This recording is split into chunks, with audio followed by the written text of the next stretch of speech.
早晨，大家好，我係阿輝。上一集講到喺出現轉機階段嘅最後時期，十字路口，我哋要衝破一個好大嘅心理關口。當你喺出現轉機階段衝破咗最後嘅十字路口時期，你會進入今集講嘅內心交戰階段。當你做咗重大決定，充滿信心，決定要貫徹始終咁去實行呢個好方法去醫病嘅時候，你係咪以為前面一片光明？係咪以為可以一直向前衝就得呢？冇錯，喺一開頭你一定意志堅定，一鼓作氣咁，好有氣勢。但我哋除咗要同疾病作戰，同時間我哋更加需要同我哋內心入面嘅心魔作戰。喺內心交戰階段嘅初頭，你會有好一段路要不斷同自己心魔作戰，呢個就係內心交戰階段嘅第一時期。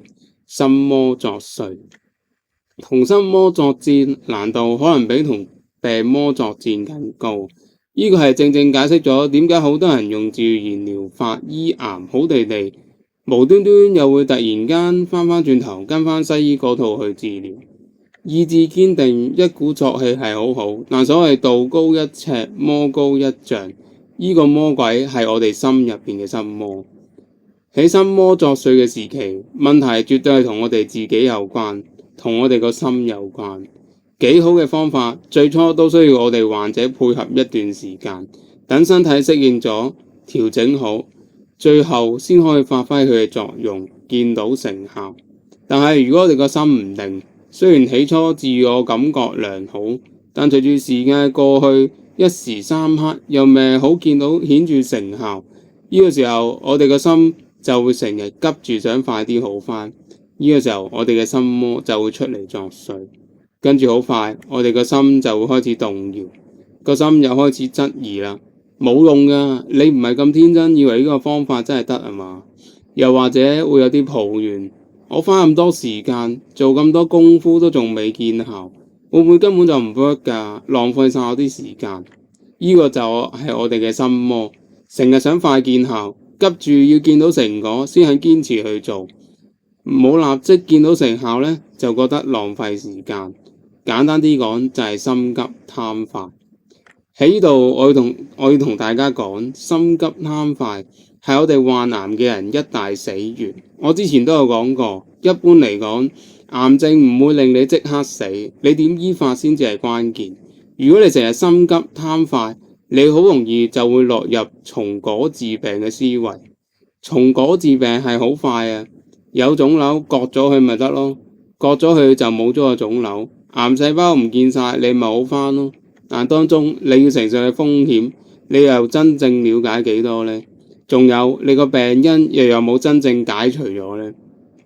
病因冇真正解除，而你又自以為自己已經好返晒，咁先係最危險嘅事嚟。所以我哋要有智慧，唔好俾我哋呢個心魔阻止我哋去實行一啲好嘅方法。癌症係我哋唔識善待我哋嘅身體，十幾年落嚟累積嘅結果啊！試問一兩個星期嘅時間，又有冇可能可以立即改善到呢？大家要思考一下。我哋嘅心魔除咗貪快心急之外，最常見嘅仲有我哋嘅惰性。成日想偷雞，想偷懶，想偷工減料。偷懶係人嘅劣根性。好多時我哋堅持一個好方法去醫病，一段時間之後，病情好似變得穩定咗。呢個時候我哋就開始會大安旨意，開始會鬆懈，覺得唔做運動，放肆飲食一兩日冇問題啦。冇錯。放鬆一兩日唔會有咩大影響，但當你唔警覺，俾呢個心態一直去發芽，喺呢一刻你就俾你嘅心魔戰勝咗啦。呢個懶惰嘅心魔會令到你越嚟越鬆懈，警覺越嚟越低，生活越嚟越冇紀律，不知不覺間越墮落就越快樂，偷下雞，甚至有時停咗落嚟，唔再去做運動啦，亦都唔再去控制飲食啦。亦都開始放縱自己夜瞓啦，等等，慢慢就變得墮落。久而久之，我哋嘅心魔越長越大，後果係咩啊？好快，我哋就連我哋最初喺十字路口嘅時期，點解下咁大決心？點解要衝破呢個咁大嘅心理關口？點解要堅持去貫徹實行呢個同主流背道而馳方法嘅原因，我哋都通通忘記晒啦。樂極通常會忘形，甚至生悲嘅。尤其係我哋身患癌症呢啲危疾，更加係越冇資格去墮落、去鬆懈啦。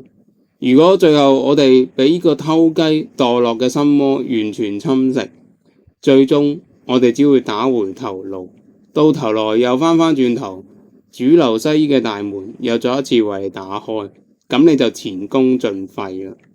我哋能唔能夠通過心魔作祟嘅時期，對病情嘅發展真係至關重要。所以我點解要講咁耐呢？如果你通過咗心魔作祟嘅時期之後，接踵而來就係慾望誘惑嘅時期，亦即係第二個時期。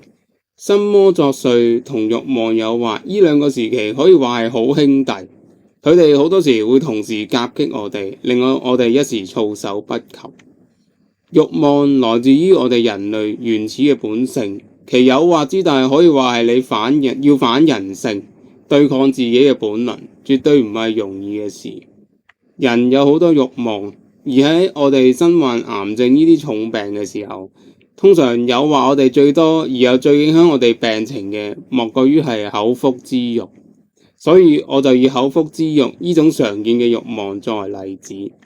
口腹之欲就係好多人都好鍾意食甜嘢、飲凍嘢，又或者大魚大肉。有時我自己都唔例外。身體正常嘅時候，偶一為之當然冇大問題啦。但如果我哋患癌嘅時候，我哋明知我哋長期食呢啲食物一定會影響我哋嘅身體狀況同埋個病情嘅，咁我哋就要分輕重啦，避開呢啲甜食、凍嘢，又或者薯條啊、薯片呢啲致癌嘅食物。但事實上，口腹之欲真係好多人嘅死症，有啲人甚至覺得食咗先算啦，寧願身體出事之後再去睇醫生，再食西藥去控制病情咪得咯。與其話呢一種係思維上嘅愚蠢，不如話係一種對慾望誘惑完全零抵抗嘅狀態。其實佢哋唔係唔知呢個問題，只係抵受唔到自身慾望嘅誘惑。我哋嘅心魔、我哋嘅慾望，呢兩兄弟往往係無聲嘅殺手，往往會溫水煮蛙，簡直殺人於無形。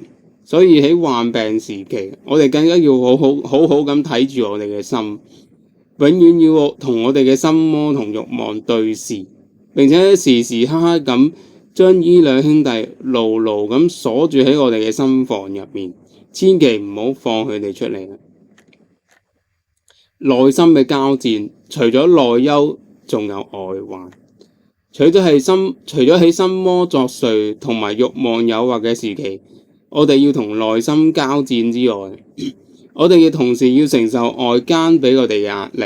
其實呢個亦都係我哋同自己內心嘅另一種交戰。畢竟我哋身患癌症呢啲危疾，如果我哋唔用主流西醫方法去醫治，而使用非主流嘅方法，我哋喺社會上必定係屬於少數族類，人哋會覺得你係異類，呢個其實係好正常。然後我哋必定會承受好多因為人哋唔認同我哋做法而帶俾我哋嘅壓力。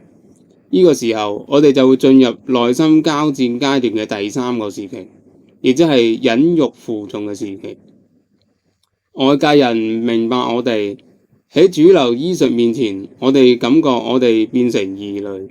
好多時我哋唔俾醫生所認同，甚至身邊嘅人亦都會叫你唔好做傻事。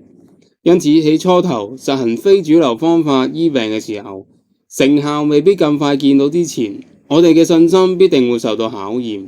我哋需要忍辱負重。呢個時候就要睇你對新方法、新知識嘅理念清唔清晰，同時有幾大決心去學習新知，有幾大決心一定要用善待身體嘅方法去回復健康。外界人唔明白我哋唔緊要，但我哋自己要對自己身體有信心，堅持實行，邊做邊求證邊改善，忍辱負重，最終身體一定會說話。就以我嘅個案為例，就好似我自己每一次去醫院覆診，醫生都會講啲說話恐嚇我，好似話我唔跟佢哋主流嘅做法，就會得返一年命咁樣，不斷講一啲好多諸如此類嘅說話。但最近嗰次嘅覆診，醫生好似已經放棄咗說服我做手術啦，因為我腫瘤有縮細，血指數有向好。喺西醫嘅角度嚟講，就係病情係向緊好嘅方向進展。喺脫離西醫方法，用其他方法去醫治嘅初頭，可能未必咁快見到成效，指數又未向好，你必定會承受好多外界嘅壓力。呢個時候你係必須要忍辱，因此你都無需要同醫生爭拗。面對住權威醫生嘅警告，我都只係會用微笑作回應。因為我知道，無論幾好嘅醫病方法，都需要時間去俾佢發揮作用。最後，如果你夠爭氣，身體一定會說話。當你各方面都向好嘅時候，你其實亦都唔需要再講啲乜嘢，因為身體已經證明咗一切。好啦，今日講咗咁多，就等我做一個簡單嘅總結。喺患病嘅過程，我哋會有好一大段路係要同我哋嘅內心交戰。喺個階段，我哋心急貪快同埋懶惰偷雞嘅心魔會出嚟作祟，同時口腹之欲又會嚟誘惑我哋。其實心魔同誘惑永遠都存在，我哋要作為我哋自己嘅主人，永遠都要同心魔誘惑呢兩隻魔鬼對視，並且駕馭呢兩兄弟。除此之外，同時我哋亦要面對唔俾醫生、唔俾外界、唔俾屋企人認同嘅壓力，我哋需要忍辱負重，深信最終身體係會說話。以上嘅種種，如果我哋個心搞唔掂，好容易就會前功盡廢。心嘅問題往往係我哋治癌嘅路上一大嘅考驗。如果我哋理念唔清晰，成日半信半疑，信心唔夠，好容易就會俾呢兩隻心魔，再加上慾望嘅誘惑同埋外間嘅壓力，有所乘虛而入。要面對心魔、慾望嘅誘惑同埋外界嘅壓力，有3個元素係幫助我哋去提升心理質素呢一方面，佢哋會係一個好大嘅助力。如果大家都喜歡我今次嘅呢段片，大家亦都可以睇下我以下嘅呢段片，影片嘅連結我會放喺 comment 度，亦都會放喺影片嘅結尾。今集就講到呢一度，下一集會同大家講一下衝破內心交戰階段之後，你會進入最後一個階段，呢個亦都係喺你治癌嘅路途上得着最多、最寶貴嘅階段。好啦，今日我就分享到呢一度，下次再同大家傾過啦，拜拜。